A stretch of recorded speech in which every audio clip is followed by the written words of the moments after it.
want this, if you want bling bling, if you want to buy the jet, work.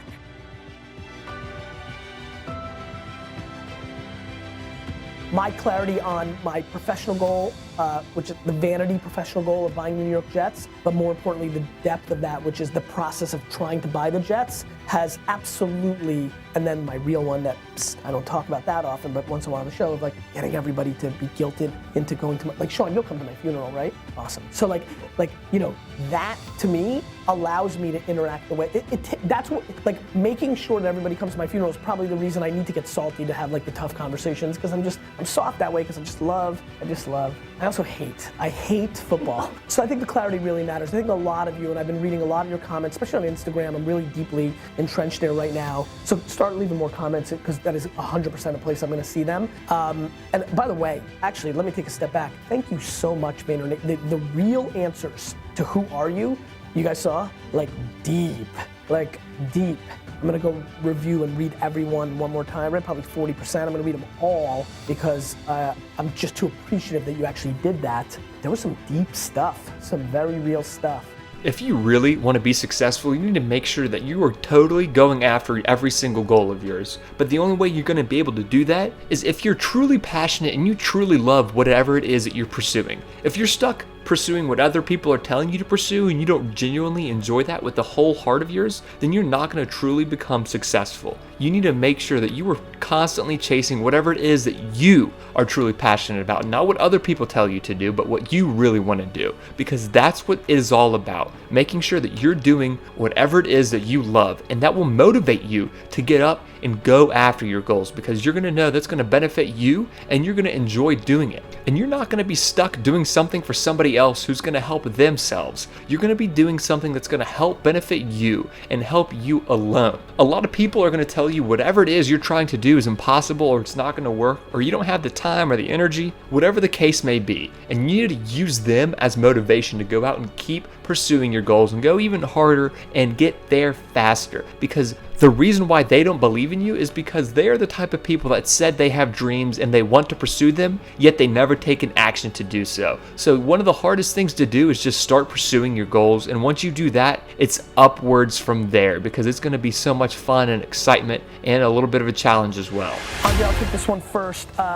You know, I don't know what to tell you other than it's unbelievable for me how much the external world has not factored into my decision making. I've talked about, if you've been watching the show long enough, that first F on a test in 4th grade and literally making that transition to I'm gonna fight the market, and I've been fighting the market my whole life. I think for me, it was the level of self-esteem that my mom instilled in me, plus some level of my own DNA. I think that's the friction at hand. Heck, a lot of the themes of our last question were on this, right? Like, what does the market want you to do, whether that's your parents or society, versus what you want to do. For me, it has a lot to do with intestinal fortitude, a gorilla monsoon WWF reference. You know, I think it's surrounding yourself with people that give you permission to take that risk. That to me is the most practical version of what I'm giving you, other than you got to be born with it. It's finding those like-minded people who are taking those similar risks and give you, through their own actions,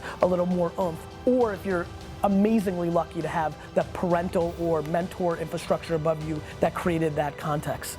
The thing that I always believe is, to get to the millions, it's a cliche game of tens of thousands, hundreds of thousands, millions, that whole thing. But if you're not anchored in something that gives you enough at-bats that is practical to the way that you live your life, it's unachievable. And what I mean by that is putting yourself in a position where you're recording at all times and/or starting a meaningful podcast, something that is the mothership, is an imperative part to this model. Otherwise, it's not achievable. I think the thing that really runs through my mind is what level of patience around the vanity metric of followers is running through your mind. I think, you know, the thing that I see, and I speak to a lot of highly accomplished people with, you answered perfectly, which is the same for everybody, regardless of where they want to deploy that attention. There's a race to a vanity number that I think is hurting a lot of my contemporaries, people of your ilk, in these genres that most people are actually judging themselves either. I think they're taking the voices of others to allow themselves to be judged. People are like, Gary, I hear you, but what if they're like, I get it, don't listen to others, but what if your own voice, the one in your own head is telling you, or this, that, and the other thing? I'm like, you've taken on the voice of someone else. I really believe that. And for some reason, through self-esteem, serendipity, and many other things, I consciously in 3rd grade decided to not try in school. Not because I was the normal 3rd grader, because I definitely wasn't. It was because I was like, this has nothing to do with my life, and I'm gonna start working on my actual skill. And I'm willing to deal with the judgment of my teachers. Do you know how not fun it is to grow up your whole life and have all your friends' parents think you're a loser? Because the only framework in society at that time, because I think the fragmentation of attention is different than 1984. Madonna could do too much exposure because there was only 37 places, and if she kept doing it, we would get bored. In today's world, there's so much, as big as I am, or as big as as big as like Drake is, it's so much fragmentation. So thank you all so much for watching this video. If you haven't already, please go ahead and like the video, subscribe to the channel, and let us know what you thought down in the section below.